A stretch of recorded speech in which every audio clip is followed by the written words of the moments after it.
Okay, so I think we were talking about it before, but at this point, I mean, we have almost no missions remaining because we are getting super close to the end of the game. And one of the few missions that we do have left is to talk with Arya, who we talked with a little bit in other circumstances, but she's requested a private meeting and find her at Dock 42 at the Citadel. That's one of those totally different sub-areas within the Citadel, and that is for the Omega DLC, which I'm super interested to take on this mission because I actually have never played it before. I've never even seen anyone play it before. I was on the fence as to whether I wanted to read up on it and try to complete it 100%, or if perhaps instead we go in blind without any understanding of what we should or should not expect and have it be more of a pure, authentic, first reaction, experience it as we go type of thing. And that's the direction I opted to go in. So we'll see. For that reason, it's total unknown to me, a little bit more of a aspect of surprise, but I think that's going to make it a lot more fun. So I'm looking forward to it for that reason. We deliberately built up to this mission using those other Arya-based missions on the Citadel, the ones where we basically recruited the Blood Pack, the Blue Suns, Eclipse, and that built a little bit of or at least rekindled our rapport between Shepard and Arya. So now, perhaps, we are ready to take on the big task, that being, from what we understand, fighting our way back to taking Omega, which it seemed like, I believe we read long ago, Cerberus had taken over, which of course Arya once controlled, that space station in the Terminus systems. So, for that reason, I mean, I don't know if is there anything else we need to do on the Normandy until then? I imagine we're probably good. Commander. I think we're probably good. Commander. Any last minute things to attend to? I don't think so. I think we jump straight on in here. And in fact, we are at the Citadel right now. I suppose maybe that's one thing we could do is, we were talking a little bit about it before, and we did it to a certain extent, purchase new weapons or weapon upgrades or weapon mods, things of that sort. And is there anything we want to do before we take on this mission in that regard? I think we may still be okay because we made a point of doing all that stuff earlier. So let's land. And so this is what I was referring to before. Usually we'd go to the line stocks, which is kind of the primary location on the Citadel. Whereas once upon a time, we had the option of going to Dr. Bryson's lab, which was for Leviathan. But now that we've completed Leviathan, that's actually not even an option anymore. Dock 42 is where we're looking to do this meeting with Arya in order to initiate the Omega DLC. And personal apartment would be for the Citadel DLC, but that is not something we're looking to do just yet. So, Dock 42 it is.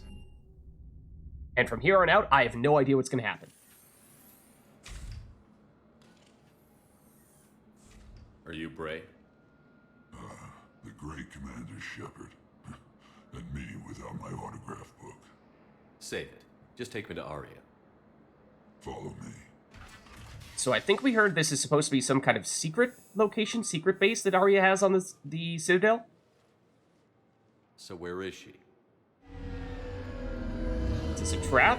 Or is that her? That is definitely not... That is her.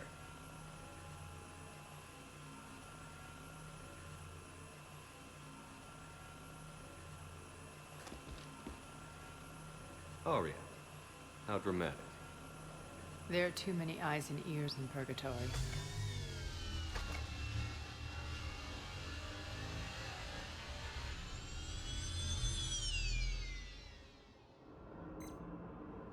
I assume this is about retaking Omega? This is about your war, Shepard. Cerberus controlling the Terminus system seriously bolsters their mobility. Since taking Omega, they've spread through the galaxy. Surely the Alliance has noticed. Yes, Cut for to sure. the chase. What's your plan? Kick them out. I've amassed a fleet of merc ships. We're going to punch through enemy lines and invade. Once we're on Omega, it's a ground war. That's why I want you. I only accept the best. The leader of the Cerberus occupation is General Oleg Petrovsky. He's the one who ousted me. Don't Okay. know. Never heard The of him. elusive man's top military strategist and best kept secret. Oh. But all you really need to know is that he's a merciless bastard.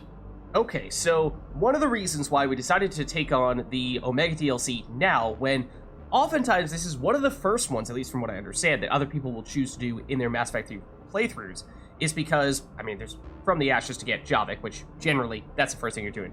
But usually it happens soon thereafter that people take on Omega, because it is available very early on. But we delayed it in part because we wanted to do all of those missions in which we recruited the members of the various mercenary groups to lead into this, which makes sense given how Arya said that's what she's doing here. She's getting some mercenary ships to try to take out this Cerberus force on Omega. And also because we, of course, just learned a whole lot more about Cerberus on Sanctuary and have a much better understanding of how and why they have been able to take on the galaxy with such great ferocity. And so now perhaps, after taking out one of, what do we want to call Sanctuary, a research facility of Cerberus's, now is our opportunity to actually take out a more strategic military setup that they have. So what exactly do you expect to face here? Presumably, Cerberus forces of some variety. What's your intel on the occupation? Petrovsky's army is massive and he's got Omega locked tight. The information stops there. So you're winging it. Kind of sounds like it. There are secrets on Omega only I know. Secrets that will provide us a foothold. I can tell you this. Petrovsky's invasion was precise and ruthless. He'll stop at nothing to win. I mean, that may be, but still not a lot for us to go off here, and we're kind of just need to trust you that apparently this secret information that you have is going to give us a significant advantage against what you're telling us is a very powerful force that we're trying to go up against. So he'll stop at nothing to win. Some might say that about Arya as well. That is true. Sounds familiar. Shepard, I know my reputation. I know I'm hated. I ruled Omega with an iron fist. But the people were free. Their lives were theirs. I preserved that. This man took all that away, and he is going to pay. When Omega is mine again, I'll give you everything. I've got ships, mercs, Ezo, all yours for the war. What's the catch? I have objections to some of the company you keep. Oh? So you'll have to leave the Normandy and its crew behind. What? My crew are professionals. Let's just say, I want you all to myself. Whoa there. Slow down, Arya. Bray will provide coordinates to my fleet. Oh, and while we're still in the Citadel, please be discreet.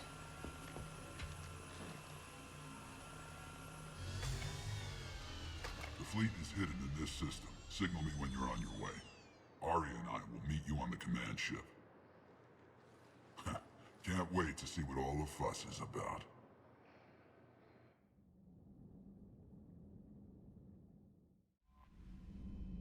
Okay, we're back on the Normandy, but apparently we aren't allowed to bring our crew with us because Arya takes issue with some of our squad mates. Trying to think of which ones in particular she might be not on the best of terms with. Well, we used some information that Arya gave us in order to recruit Garrus in Mass Effect 2. Morden to a certain extent, although R.I.P. Anyone else who's currently a part of the team? Tally, not really. Liara, I mean, I don't know. I'd actually be kind of curious to know if Arya knows that Liara is the Shadow Broker. Wouldn't necessarily rule that out. It seems like for amongst the people on our ship, it's pretty common knowledge, but outside of that, of course, it's technically supposed to be top secret, yet somehow it always seems as though it slips out. But other than that, Ashley, we didn't really see in Mass Effect 2, so Arya may not know her at all. Javik, presumably she doesn't really know at all. Yeah, I don't know. Who would she take issue with? James also didn't tag along with us in Mass Effect 2, so that's kind of... I guess I could see Miranda, if you want to say that she's technically still part of our team, even though she's obviously not really a playable character. Same with Jacob. So maybe there's some lingering bad blood there, since Cerberus are the ones that took over Omega from Arya, and of course those two, at least previously, worked for Cerberus. Commander? Nothing new from Trainer, though. I don't think we saw any new emails, so I was kind of curious to see if anyone has any response to what we just heard from Arya and her team.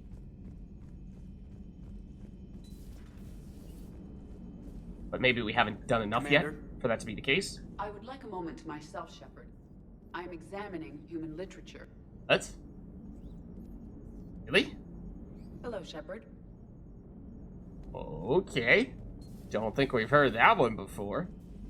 But I don't think... At least I'm not getting the impression that there are additional things that all of our crewmates are going to have to say to us, perhaps only until after we've actually finished the full mission. Speaking of which, so now rendezvous with Aria'S fleet is the next step. Sure. We also heard that Arya said she has a bunch of resources that she could potentially contribute toward the war effort against the Reapers if we are to help her out here. So that is, of course, what we have to gain from helping her out, in addition to us generally just not liking Cerberus. Okay, oh, interesting. Yeah, so we have the Citadel itself, obviously the mass relay. They said that the fleet was just hanging out in this system, which I found kind of odd when the Batarian friend mentioned that, because obviously this is where the Citadel is. It's kind of the most populated, or, I mean, technically there's only so many people who live on the Citadel, but the most important location in the entire galaxy. You would think it'd be kind of hard to hide in this general area, and yet here they are right here. So it just seems a little bit odd to me that they've been hanging out here the entire time and nobody noticed. But anyways, let's head over and rendezvous with Arya's fleet. Okay, so an assortment of vessels, warships, transports, and fighters flying under Arya's flag. Alright, I suppose let's dock.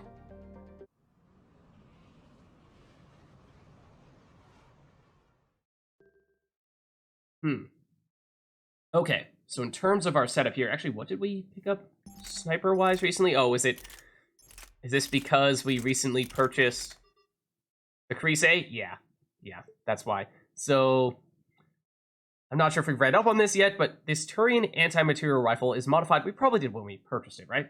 To kill Reaper enemies. The Crise's scope uses a rangefinder that adjusts to keep the target in proper proportion to the shooter, which comes in useful when the sniper is forced into close range. Its specialized ammunition is both armor-piercing and explosive. In a desperate move, the Turians released its specifications over the extranet so that nearly anyone with a fabricator could manufacture this weapon to help the war effort. So, no, we will not use it ourselves. It was mostly, we'll buy it because we can, and also chat was insisting that we do so. It fires explosive weapons, or explosive rounds. So it's not your typical precision sniper rifle. It's more of a crowd control type option with decent damage. Probably still not better than, say, a more precise shoot once, shoot in the head type sniper rifle like the Black Widow or the Javelin, because you can't get headshots with this at all since it's technically a projectile-based weapon, but it does have a lot of stagger because of those explosions. So totally different feel to it compared to other sniper rifles, and just really doesn't feel like a sniper rifle at all, for that matter. But nonetheless, still not something we're looking to do here because it is on the heavier side, and we're looking to keep things light. And Acolyte has worked well for us, as has the Hurricane, so I don't think we need to change much there. Although, actually, what we see is, over here, we have Arya is now apparently a teammate of ours, so she can go SMG and shotgun. So that's, of course, one thing we would like to make a point of doing is we don't have our teammates with us because Arya apparently said, no, I'm not going to let you do that. So we can't rely on Garrus to provide the ridiculous quantities of weapons-based damage. So we're going to need to find that from somewhere else. And Arya, at least having access to shotguns should help us in that way. SMGs, probably less so there, but we can give her probably the Hurricane and then modify this a little bit further for probably the heatsink. We'll give her more the pure damage setup with heatsink plus stability, assuming that she might be firing this for extended periods of time. And then for the shotgun, I think what we're going to want here is... So we just don't have a lot when it comes to weapons damage outside of the Hurricane, but that's really just a close-range weapon because it has a lot of kick and a reasonable bullet spread. When we have the stability on it, then perhaps a little bit less so, although we might have taken that... Did we take that off? We might have taken that off. For what? Power amplifier? So I think that means we definitely want to make sure that Arya has a shotgun that is at least capable of hitting enemies from longer range. Obviously, most shotguns can do close range stuff fairly easily, but definitely not the katana. Raider is very strong, but definitely a close range weapon, so I'm thinking we don't go that route. Scimitar, super weak. Wraith is really well-rounded, so that might be what we opt for here. Otherwise, Venom, or where is the, Brawl? I still am not super trusting of our squad mates using either the Grawl or the Geth Plasma Shotgun because they're both charge-up weapons. Eviscerator, not all that strong. Disciple, not all that strong. Crusader, this is the other one I think we might potentially want, would either be Crusader or Wraith. Crusader, very good at range. Definitely the most accurate long-range shotgun. Sort of a hybrid shotgun sniper, so if we are concerned about being able to shoot people from far away, this would probably be the best option. The Wraith is not that far behind that, though, and the Wraith is probably a little bit better at close range than the Crusader. The Crusader gets much of its benefit from having the precision to actually hit people in the head and get headshot multipliers, whereas I'm not really sure our squad mates are going to go out of their way to make that happen. So I think the Wraith is perhaps a more all-rounder type of weapon that makes a lot of sense for a squad mate for that reason. So I think we go that route. We do want to give the Smart Choke because that's the key thing that makes it so that without this, the Wraith is probably still really good, but doesn't have the same kind of long-range capabilities where it's not as good as the Crusader at long range, even with the Smart Choke, but it's not bad. Oh, and outside of that, I think we probably want some kind of piercing. Yeah, because that's another thing that we are a little bit lacking, because we can't do it at all with the Acolyte. And the Hurricane, yes, we can a little bit. Oh, that might have been the other thing we went for, was piercing rather than the power damage amplifier. Because, yeah, with no ability to pierce cover or walls at all, that can at times be a bit of a hindrance. So having Arya able to do that, I think, will be a nice addition. So I think this will be our setup. I don't know how long we're going to be locked into this setup, because I thought we were just going into a conversation, and now it's telling us that we need to select weapons. So for all I know, maybe we're stuck with this stuff for the entire upcoming mission. I mean, presumably there will be weapon benches at some point that we can use to switch around our setup if needed, but I think this is well-rounded enough that we can make this work even if we do get thrown into the action right off the bat and have to use this stuff for a prolonged period of time. In terms of abilities, so we can't do anything with our points right now. We need one more point before we can further upgrade Pole, but even that's not a huge deal. I mean, we are presumably going to go against Cerberus here, because Cerberus are the ones who have taken over Omega, so using Pole to pull off Guardian Shields may still be an important factor. But we have Arya, and so, yeah, she is what appears to be a full-blown squad mate. And so, interestingly, this is a set of skills that we have not yet seen before. So, Flare, I believe, is an ability that is completely unique to Arya, and we'll talk about that more in just a second. Reeve is an ability that is available on, I think, Caden, and it's a bonus power that you unlock from Caden that you can potentially put on Shepard once you do that. And it is also available in Mass Effect 3 multiplayer, so even though we don't have it on Shepard right now, and obviously Caden is not on our team anymore, I have used it a little bit in multiplayer. Carnage, an ability that has existed since Mass Effect 1, and we see it on James. I forget if anyone else on our current squad has it, but this is an interesting combination, because Reeve is a biotic ability, Carnage is technically a combat ability, although it has some fire combo synergies, and Lash, which is also, at least in the campaign, a unique ability to Arya. It does exist in Mass Effect 3 multiplayer, so I have used it a little bit there. This is another biotic ability, and then her passive, Biotic Boss. So the one thing that I've done for Omega is I have looked at the character's abilities and planned out what we want to do here so we aren't going in with a total nonsensical setup there. So I do have an idea for how I want to build Arya here. And the key thing is that she has, overall, some really, really powerful skills. We'll, of course, dive into details in just a second, but to give a broad overview, Reeve can prime a whole bunch of enemies specifically for biotic combos and detonate. Is it anything or is it just detonate biotic combos? Might be just detonating biotics, but it's one of the few abilities that can prime multiple enemies simultaneously. So for that reason, really good for combos. Carnage can detonate, is it multiple different types of combos? I think fire combos specifically is its biggest thing. Detonating fire combos, and then I think it has the briefest of fire priming, although for the most part that's so brief that it's pretty tough to make anything happen out of that, so mostly for detonation. Lash, also a biotic ability, also capable of detonating. It might be everything, or is it just biotics again? I think it might be able to detonate numerous different types of things.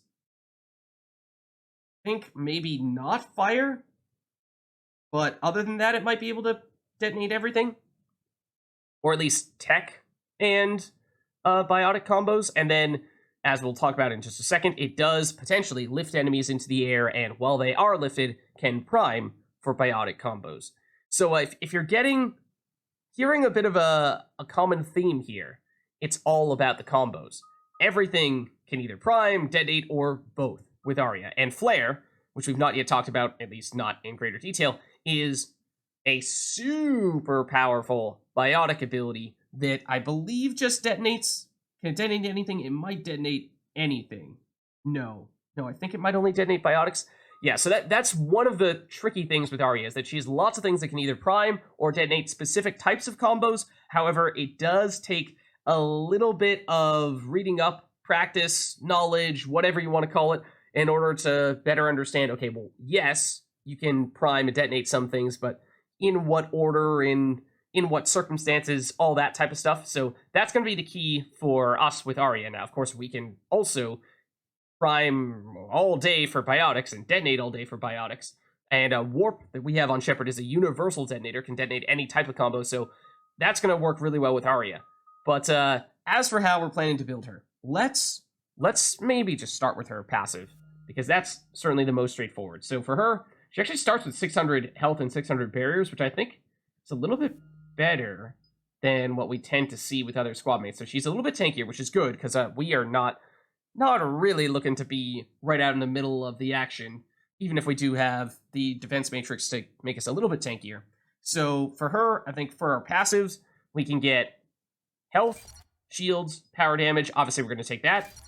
No choice here at the low levels. But then once we get higher up here, we can either go power damage, and by rank 4, she's already at 100% power damage, which is ridiculous. That is crazy high damage. I mean, we're talking like Garrus numbers for weapons damage just translated into powers.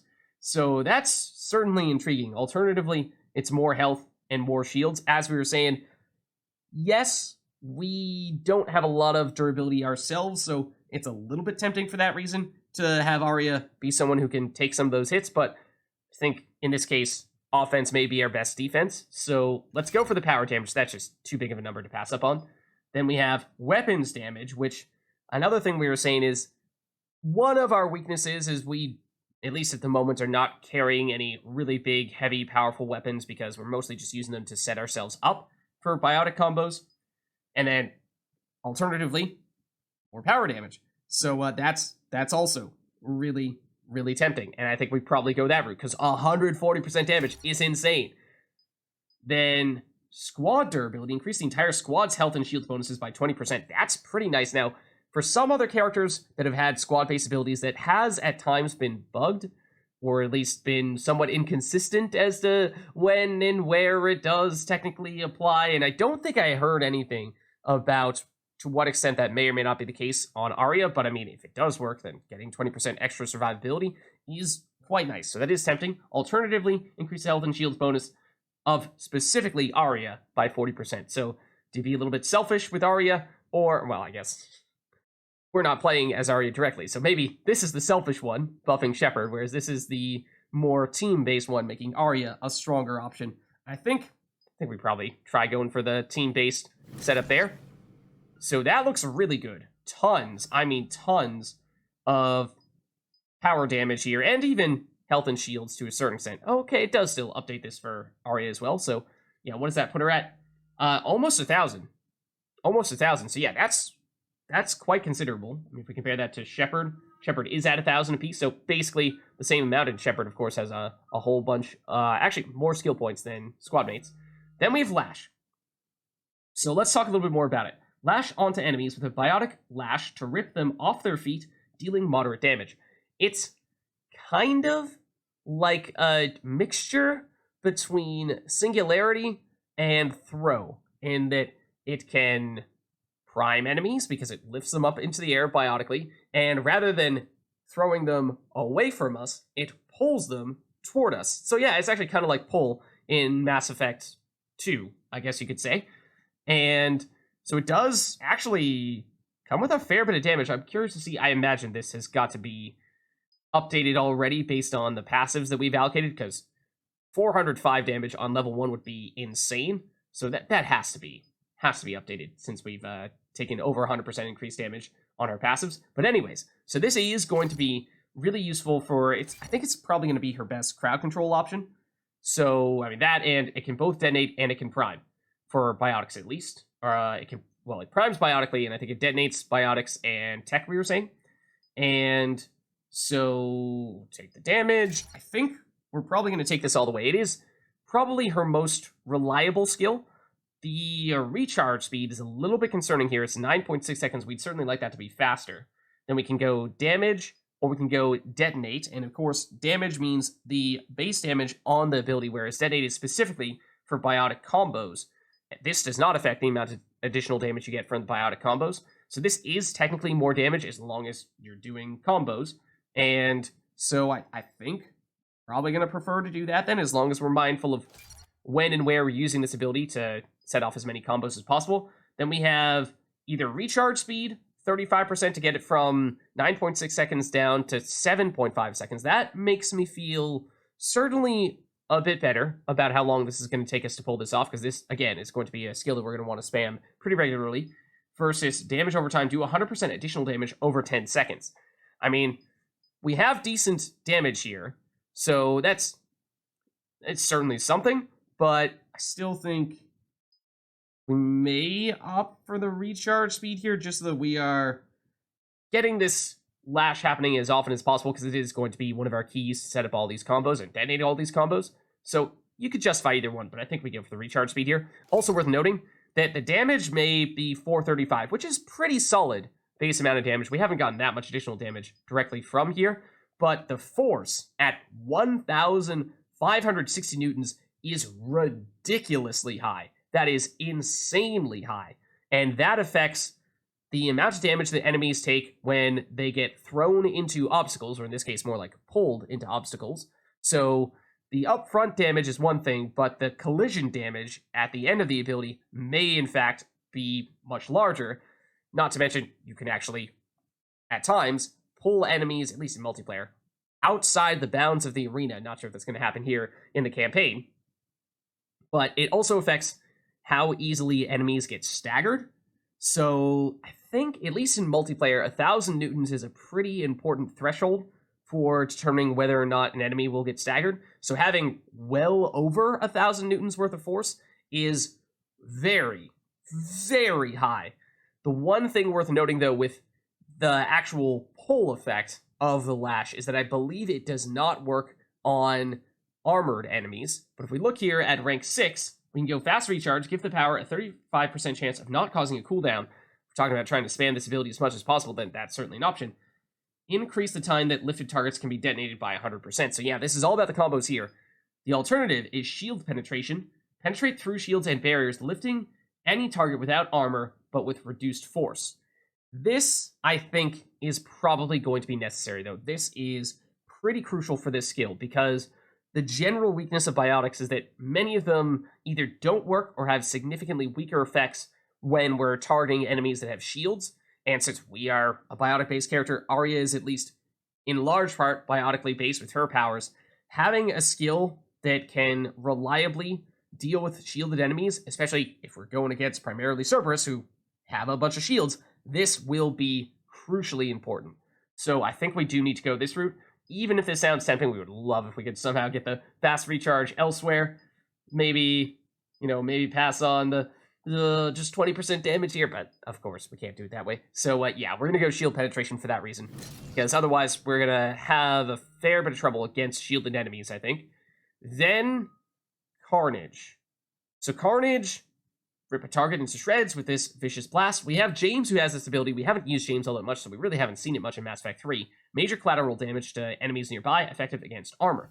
So the Lash we can use against certainly basically any enemy that does not have armor, whereas Carnage covers for that weakness because it deals extra damage against armor. I think it might be double damage, and so this will detonate fire combos and briefly prime fire combos, although it's very brief the amount of time that it does that for, so it's primarily there as a detonator. So we're definitely going to take it. The recharge speed is concerning, though. 20 seconds is a very long time. We can get it down to 16, but even then, I mean, we're talking about how there's a brief opportunity to detonate. It is certainly a whole lot shorter than 16 seconds, but we're talking about the reasonably high base damage on Lash. In large part, I theorize, because of the power damage passives. We look at Carnage, which is definitely a higher base damage skill, and it's already at 850, which is awesome. And you say 850, I say let's raise it to 913. So I think we are probably going to want to invest pretty heavily here into Carnage. Rank 4, we can either go Radius, which it has 1.5 meters before we do that, which is, I mean, it's enough to hit additional enemies if they're right next to each other, but if they aren't, then you're probably just hitting one, versus 30% additional damage, getting it to 1008, which is certainly a whole lot. And I believe Carnage can only detonate one combo per skill, and so yes, you can hit other enemies with the base damage, which is again high, but you're not getting the combos. So for that reason, the radius may not be all that significant, and still 2.25 meters is not that big of a radius, so it's still kind of difficult to hit multiple people. What's up, Steel Wolf? How's it going? By blind, I mean I've never played Omega before. I've never done the Omega DLC, so I have looked at Arya's abilities, and that is about the extent to which I know what's going to happen here. That is pretty much it. So it's all going to be a surprise to me, and I'm really excited for that reason, because it is the one DLC left that I've never played.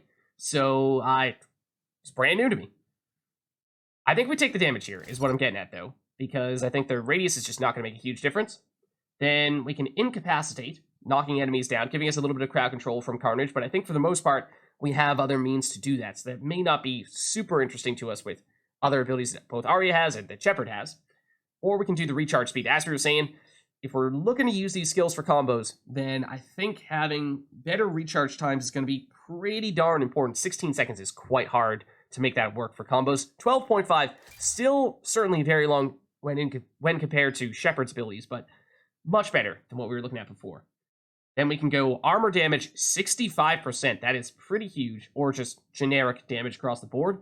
I mean, either way, it's going to do huge damage. So I think we do go with armor damage, though, because we have so many other options with Arya for her abilities. We can use Lash against barriers or unprotected enemies, barrier enemies, shielded enemies. So Carnage can be our armor-specific skill, especially since Lash doesn't really work all that well against armored enemies. And that means if we make it specialized, why not prioritize the specialized damage? Then, if we go Reeve, this is an amazing skill as well. Technically, Arya is a Vanguard without the charge. I don't know. I mean, she has a combination of, I was going to say tech abilities and biotic abilities, but no, Carnage is technically a combat ability, not a biotic ability. So yeah, I guess by that account, biotic, combat. Combat biotic hybrid is Vanguard. So, yeah, if you were to try to translate her to one of the classes, she'd probably be a Vanguard. That's right. That's right. For some reason, I was thinking of her more as a Sentinel, but no, Carnage is technically a combat ability, not a tech ability. Yeah, you're not wrong.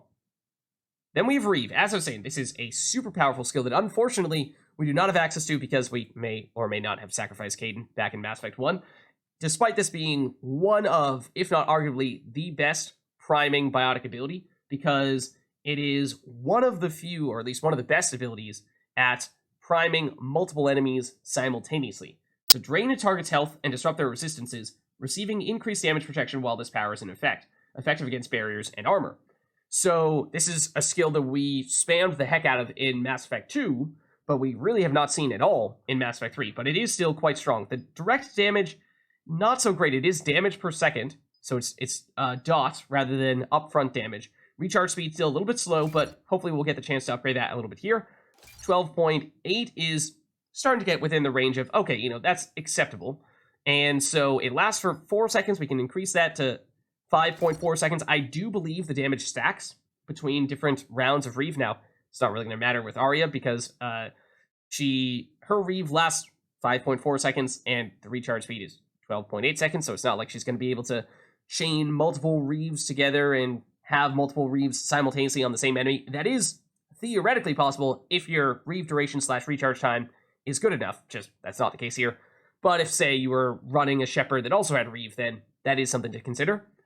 But then we can go duration, and okay, it becomes at least closer to being possible, or we can increase the impact radius by 3 meters. Now, what is the default radius? Is it just one target? It may be just one target by default. The other thing, the difference between this ability in Mass Effect 2 and Mass Effect 3 is in Mass Effect 2, not only did it give you increased protection, did it give you increased protection? It definitely increased your maximum HP. That is no longer the case, or maximum barriers, technically. That is no longer the case in Mass Effect 3. It instead gives you this defensive layer. So it's damage reduction 15%, which is, it's not a huge amount, but it's something.